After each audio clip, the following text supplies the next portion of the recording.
بصي انا هقولك الموضوع مش صدفه ومش سوء حظ ومش لانك ما بتتعلميش. الحقيقه هي ان دماغك مبرمج من طفولتك على شكل معين من الحب، وان اي حاجه مختلفه عنه بيعتبرها غلط حتى لو كانت صح. طفله بتدوري على اهتمام حد مشغول او لازم تعملي مجهود عشان تحسي انك محبوبه.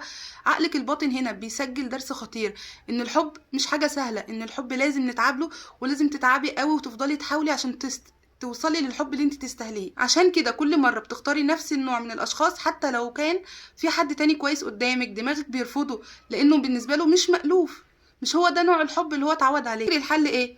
الحل انك لازم تعيدي برمجة دماغك على شكل جديد للحب. لازم تبدأي تاخدي بالك من الانماط اللي بتتكرري فيها، وتسألي نفسك هل ده حب ولا حاجة احنا متعودين عليها. لما تفهمي ان الحب مش لازم يكون صعب، وان الشخص الصح مش محتاج انك تفضلي ترضيه، وقتها بس هتقدري تختاري بوعي مش بعادات طفولتك او حاجة دماغك اتعودت عليها. انا هقولك انت مش غلطانة انك اخترتي الشخص الغلط، بس غلط انك تفضلي تعيدي نفس الدايره. ان الفيديو ده لمس حاجه جواكي ما تنسيش ان انت تشاركيه وتكتبي لي في الكومنتات ايه رايك، وعمرك لاحظتي انك بتكرري نفس الاختيارات؟ احكي لي في الكومنتات. ولو عجبك الفيديو ما تنسيش تعملي لايك وشير، لان فعلا في ناس محتاجه تفهم الكلام ده كويس جدا.